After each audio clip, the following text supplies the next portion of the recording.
New cars are expensive, right? Well, not always. Some, such as the Citroen C1, Skoda Citigo and Suzuki Celerio,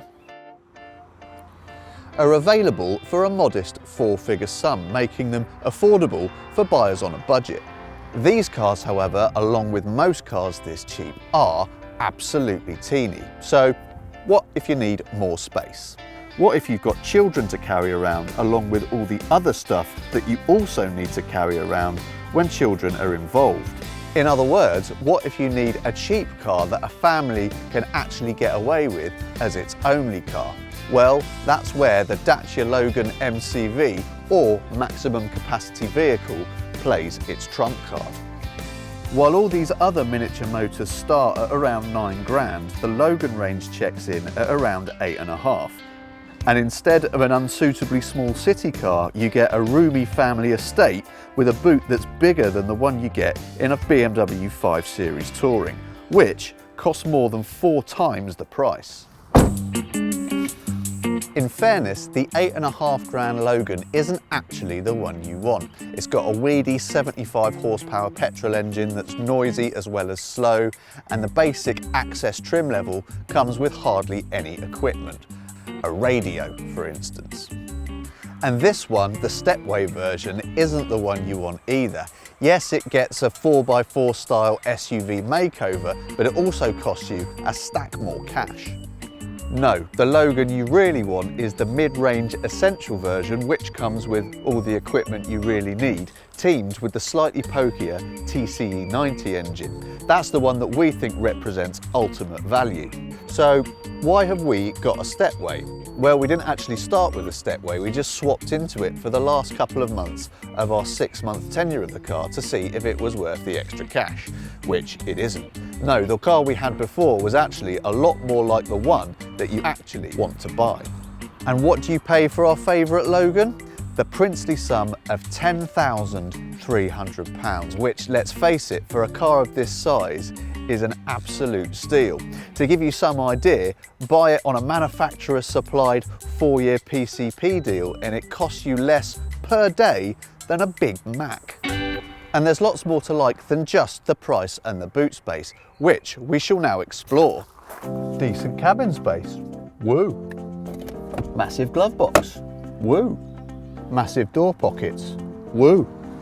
No load lip, woo. Rear seats that fold down more or less flat, woo.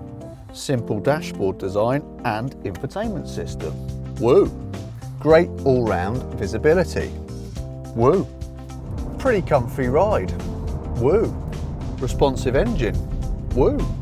Very decent reliability record according to JD Power, woo.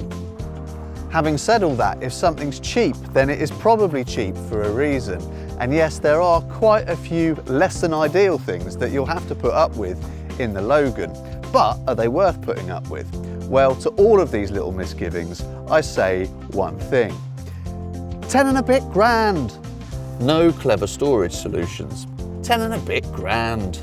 Cheap feeling cabin plastics. 10 and a bit grand.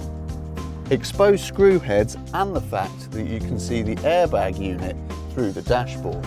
10 and a bit grand.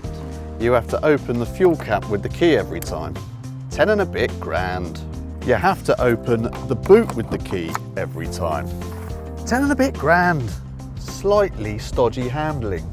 10 and a bit grand. Bit noisy on the motorway. 10 and a bit grand. The real world fuel economy isn't great. 10 and a bit grand. And you know what? Over time, in a funny kind of way, all these little foibles actually become positives. You see, the really great thing about the Logan is that it makes you feel clever. You've got all this massive amount of car for such a tiny amount of money. You feel like you've pulled off some fiendishly clever trick, like you've got one over on the world. Perhaps the best thing about the Logan though is its honesty. It's no nonsense, it's what you see is what you get, it's unapologetic. And perhaps most importantly, there's also the hypothesis that we made at the very beginning of our time with the Logan, that it's the cheapest new car that a family can get away with as its only car. Well, we reckon that that's been proved beyond all reasonable doubt, and whether you're a buyer on a budget or you simply love getting a great deal, that on its own is a very compelling reason to buy one. No wonder that Dacia was voted as the best value brand in Autotrader's 2019 New Car Awards. And no wonder that I am going to be very sad to see this car go.